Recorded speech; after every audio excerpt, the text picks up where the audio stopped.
I found the truth, and it didn't arrive like lightning or noise.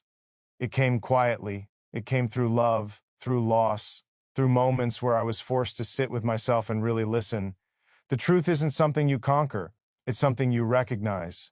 When you stop running, when you stop pretending, when you finally allow yourself to feel, tonight, I'm not here to tell you I have all the answers. I'm here to share what love, emotion, and honesty taught me when I was brave enough to look inward. Because sometimes the most powerful truth isn't about the world.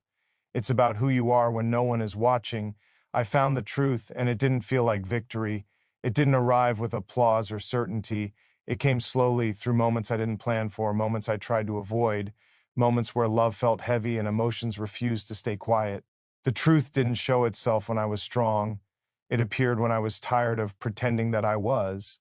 Came when silence became louder than noise, when I stopped explaining myself to the world and started listening to what my heart had been trying to say all along.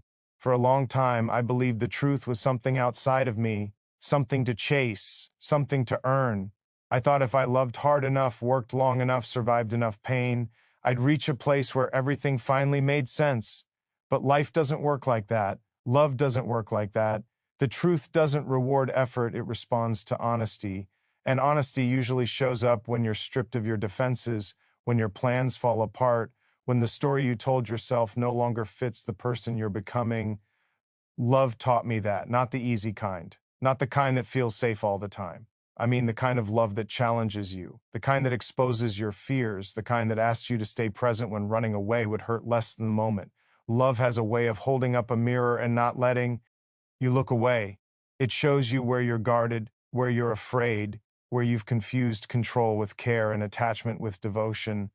I used to think love was about holding on, about proving something, about being enough so someone wouldn't leave. But love doesn't ask you to shrink or perform. Real love asks you to be still, to be seen, to allow another human being to witness you in your uncertainty. And that's terrifying because uncertainty feels like weakness. But it isn't. It's honesty without armor. Pain played its part too. Pain always does. It doesn't arrive to destroy you, even though it feels that way at first. Pain arrives to interrupt the lies you've been telling yourself. It slows you down. It forces you to sit with questions you've been avoiding. When something hurts deeply, it's usually because it touched something true, and instead of numbing that feeling, instead of rushing past it, I learned to sit with it, to let it speak. Pain has a language, and when you list and carefully, it tells you exactly where you need to grow. There were moments when I felt lost, when love didn't turn out the way I imagined, when emotions tangled together and nothing felt clear. Those moments didn't break me, they softened me. They took away my certainty and replaced it with understanding. I realized that the truth doesn't live in perfect outcomes. It lives in how you show up when outcomes disappoint you. It lives in your willingness to remain kind when things don't go your way, to remain open when closing yourself off would feel safer. Stillness became important, not the kind forced on you, but the kind you choose, the kind where you stop filling every quiet moment with distraction. In stillness, you start to notice things. You notice how much noise you've been using to avoid your own thoughts. You notice how often you've been chasing validation instead of meaning. And in that space, the truth starts to breathe. It doesn't rush. It waits until you're ready to hear I found that truth isn't dramatic. It's simple, but not easy. It asks you to accept things as they are before you try to change them. It asks you to love without guarantees, to feel deeply without demanding certainty in return, to understand that emotions aren't obstacles to overcome, they're signals guiding you toward what matters. Love showed me that you don't lose yourself by caring deeply. You lose yourself by pretending you don't. Vulnerability isn't a weakness, it's clarity. When you allow yourself to feel fully, you stop living on the surface of your own life. You stop acting out roles and start existing as a person, and that's where truth lives. Not in who you think you should be, but in who you are when no one is asking anything from you. There was a time when I thought strength meant endurance, keeping everything together, saying I'm fine even when I wasn't. But strength, I learned, is emotional literacy, knowing what you feel and not running from it, letting love change instead of trying to control it. Accepting that some things end not because they failed, but because they taught you what they were meant to teach. The truth doesn't promise comfort, it offers alignment. And alignment feels peaceful even when it hurts. Because when you're aligned, you're no longer fighting yourself. You stop forcing connections that don't fit. You stop betraying your values for approval. You stop silencing your intuition just to keep the peace. You begin to trust that what's meant for you won't require you to abandon yourself. I found the truth in moments of quiet courage, in choosing honesty over convenience, in choosing presence over distraction, in choosing love not as an escape from loneliness, but as a shared space where two people stand whole on their own. Love doesn't complete you, it reveals you. And when you allow that revelation, even when it's uncomfortable, you step closer to something real. Truth is not loud, it doesn't argue, it doesn't need to pro itself, it simply is. And once you recognize it, you can't unsee it. You start living differently, you listen more, you react less. You understand that everyone is carrying something unseen, that kindness matters, that empathy is not naive, it's necessary, that the world doesn't need more hardened hearts, it needs people brave enough to stay soft. I didn't find the truth by winning. I found it by letting go of the idea that I had to have everything figured out, letting go of who I thought I was supposed to be, letting go of fear disguised as logic. And in that release, something honest remained, something steady, something human. The truth is that love will change you if you let it, emotion will teach you if you listen, and stillness will reveal what noise has been hiding. The truth is not something you reach at the end of the road, it's something that walks with you once you stop running from yourself and allow life, love, and feeling to meet you exactly where you are, in the middle of uncertainty, in the middle of becoming, in the middle of learning how to stay open, even when the heart remembers what it feels like to break. I learned that love is not about holding on tighter. It isn't about claiming space in someone else's life or filling silence so you don't have to feel alone. Love doesn't demand ownership. It doesn't keep score. It doesn't ask for proof every day just to feel secure. Love, real love, is quieter than that. It shows up without trying to control the outcome. It stays without chaining itself to fear. For a long time, I thought loving someone meant being afraid to lose them. That fear felt like commitment, that urgency felt like depth. But fear doesn't protect love, it suffocates it. When love becomes possession, it stops being about connection and starts being about control. You begin to confuse attachment with intimacy and reassurance with trust. You start gripping instead of holding, guarding instead of caring. Presence changed that understanding. Presence doesn't rush, it doesn't hover, it doesn't disappear when things get uncomfortable. Presence is choosing to be there fully, even when you can't fix anything, even when words fall short, even when all you can offer is attention and honesty. Presence says, I see you, without trying to shape you into something easier to love. Being present means listening without preparing a response. It means staying when emotions get messy instead of checking out when the moment stops being convenient. It means allowing someone the freedom to be themselves, not the version of them that makes you feel safest. Love doesn't grow in confinement. It grows in space, in trust, in the quiet understanding that two people don't need to own each other to stand close. I realize that the need to possess often comes from unhealed fear, fear of abandonment, fear of being replaceable, fear that if you loosen your grip, everything will fall apart. But if something falls apart the moment you stop forcing it together, it was never held by love. Love doesn't require constant supervision. It survives on mutual respect and shared presence, not surveillance and pressure. Presence is an act of courage.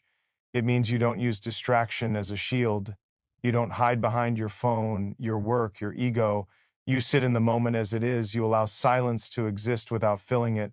You allow the other person to have their own inner world without trying to enter it uninvited. Presence respects boundaries without building walls. When you love through presence, you stop trying to be impressive, you stop performing, you stop managing perceptions, you just show up as you are. And that's vulnerable because presence leaves no room to hide. You can't fake attention, you can't pretend to care deeply if you're not willing to stay engaged when things feel ordinary or uncomfortable. Love doesn't need to be loud to be strong. It doesn't need constant affirmation to be real. Sometimes love is simply sitting next to someone, sharing the same air, understanding that you don't need to fill every moment. Proof. Presence trusts what's already there. It doesn't panic in quiet moments. It doesn't mistake independence for distance. I used to think that if someone loved me, they would always choose me first. But love isn't about priority lists, it's about mutual recognition. It's about knowing that two people can stand fully in their own lives and still choose each other without obligation. Presence allows that choice to remain a choice, not a duty. There's a peace in loving without possession. You stop monitoring tone. You stop reading into pauses. You stop needing constant reassurance that you matter. You trust that connection doesn't vanish just because it's not being actively proven. And in that trust, love becomes lighter. It breathes. It expands instead of contracts. Presence also means accepting impermanence. Not everything is meant to last forever in the same form. Holding on too tightly doesn't stop change. It only makes it hurt more when it comes. Love that is present understa. NDS that moments matter even if they don't last. That connection has value even if it changes shape. That meaning isn't measured by duration alone. When you love with presence, you stop fearing space. You understand that distance doesn't always mean disconnection. Sometimes space is where growth happens. Sometimes love deepens not through constant contact, but through trust that remains intact even when you're apart. Presence isn't physical proximity, it's emotional availability. I learned that love doesn't ask you to abandon yourself. If loving someone requires you to shrink, to silence your needs, to give up your identity, that isn't devotion. That's erasure. Presence honors individuality. It doesn't blur boundaries. It respects that two people can be deeply connected without losing themselves in each other. Presence is choosing honesty over comfort, saying what you feel instead of what keeps things smooth, staying open instead of defensive, letting someone see you when you're uncertain. Not just when you're confident. Love isn't strengthened by perfection, it's strengthened by authenticity. Possession tries to freeze love in place. Presence allows it to move, to evolve, to breathe. And when love moves freely, it teaches you something important, that you don't need to trap what's meant to stay. What's real doesn't need to be locked in. It stays because it wants to, because it's nourished, because it's respected. I found that loving through presence made me more patient, more attentive, less reactive. I stopped trying to predict outcomes and started experiencing moments as they were. I stopped asking, where is this going, and started asking, am I here right now? That shift changed everything.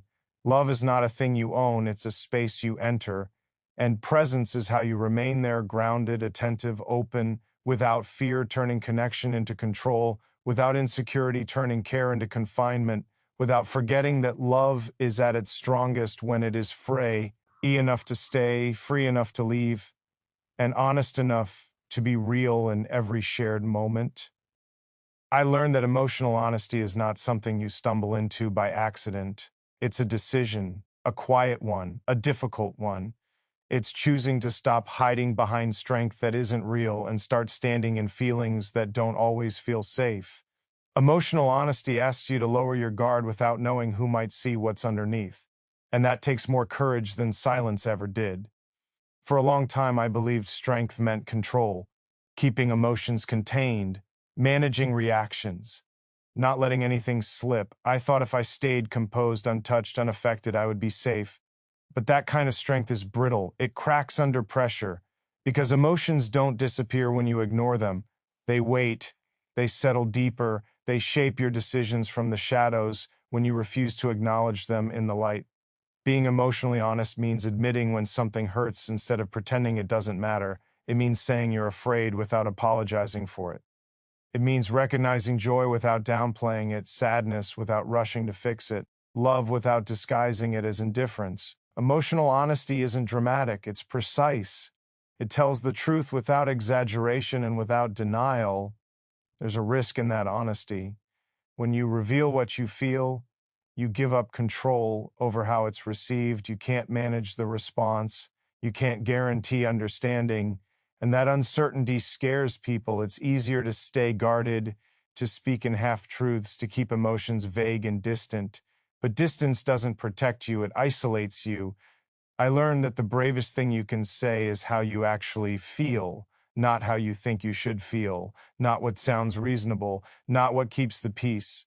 The truth of your emotional experience matters even when it's inconvenient, even when it's messy, even when it doesn't fit the image you've built of yourself. Suppressing emotion doesn't make you strong, it makes you unavailable. Emotional honesty starts within. Before you can share it with anyone else, you have to be willing to face it alone, to sit with your feelings without judgment, to stop labeling them as weaknesses or flaws. Emotions aren't problems to solve, they're information. They tell you where your boundaries are, what you value, what you're grieving, what you're hoping for. Ignoring them is like ignoring your own voice. There were times when I avoided honesty because I didn't want to be a burden. I didn't want to complicate things. I didn't want to risk rejection. So I stayed quiet. I smiled when I was tired. I agreed when I was uncertain. I minimized what I felt so others could stay comfortable. But that comfort came at a cost. It cost me connection, because connection requires truth, not convenience. When you're emotionally honest, you give others permission to be honest too. Not everyone will take that invitation. Some people are more comfortable with distance. Some prefer surface level interaction. And that's emotional honesty isn't about forcing depth. It's about offering it without expectation. It's about showing up as yourself, regardless of whether others meet you there. Honesty also means admitting when you don't have clarity, when you're confused, when you're conflicted. Strength isn't having all the answers. Strength is being able to say, I don't know, and still remain present. Emotional maturity isn't certainty, it's openness. It's the ability to hold complex feelings without rushing to simplify them. I learned that avoiding emotional truth doesn't prevent pain, it delays it, it turns it into resentment, into distance, into misunderstandings that grow quietly over time. When emotions aren't expressed, they find other ways out, through tone, through withdrawal, through tension that no one names but everyone feels. Honesty, even when it's uncomfortable, clears the air. It replaces assumptions with understanding. There's also humility in emotional honesty. You stop pretending you unaffected. You stop positioning yourself above feeling. You accept that being human means being impacted, that love changes you, that loss leaves marks, that hope makes you vulnerable. Emotional honesty doesn't make you fragile, makes you real. I realized that some of the strongest people I've known weren't the ones who never cried or never struggled. They were the ones who could name what they felt without shame, who could say, this matters to me, even if it meant risking disappointment, who could acknowledge their limits without seeing them as failures. Emotional honesty requires presence. You can't be honest about your feelings if you're constantly distracting yourself from them, if you never slow down enough to notice what's happening inside. Stillness plays a role here too. When you allow yourself to be still, emotions surface, not all at once, but honestly. And when they do, you have a choice. Push them away or listen. Listening to your emotions doesn't mean acting on all of them. It means respecting them, understanding where they come from, recognizing patterns, learning which feelings are signals and which are echoes of old wounds. Emotional honesty isn't impulsive. It's intentional. It takes time, it takes reflection. I found that honesty deepened my relationships even when it didn't make them easier. Some conversations became harder, some truths shifted dynamics, but what remained was real. No more guessing, no more unspoken tension, no more pretending. And in that clarity, there was relief. Even when the truth hurt, it hurt cleanly. There's bravery in saying, this is who I am right now, this is what I feel, this is where I stand. Without ultimatums, without manipulation, without armor. Emotional honesty doesn't threaten, it invites. It says, this is me, take it or leave it, but this is real. I learned that being emotionally honest with myself changed how I moved through the world. I became less reactive because I understood my triggers, less defensive because I acknowledged my fears, less desperate for validation because I knew what I felt without needing constant confirmation from others. Honesty doesn't mean oversharing, it means appropriate truth. It means discernment, knowing when to speak and when to hold something privately. Emotional honesty respects context. It's not about unloading, it's about alignment, making sure your inner world and outer actions are not in conflict. When you live honestly, your energy changes, you're no longer caring. the weight of suppression. You're not editing yourself constantly. You're not calculating every response. You move with more ease, more integrity. People may not always agree with you, but they know where you stand, and there's strength in that clarity. I found that emotional honesty didn't make me weaker in love. It made love safer, because honesty creates trust. Not the kind built on perfection, but the kind built on transparency. You know where you are with someone who speaks honestly. You're not guessing. You're not filling in blanks. You're meeting reality as it is. There's a quiet confidence that comes from living this way, not arrogance, not certainty, just groundedness. You stop proving, you stop hiding, you stop performing emotional resilience while breaking internally. You allow yourself to be human in a world that often rewards numbness. Emotional honesty is not loud, it doesn't demand attention, it doesn't need to convince anyone. It simply exists steady and unfiltered. And once you choose it, once you stop betraying your own feelings for comfort or approval, something shifts. You stand differently, you speak differently, you listen differently, because you're no longer divided inside, no longer at war with what you feel, no longer pretending that strength means silence, when in reality, strength has always lived in the courage to tell the truth of your own experience.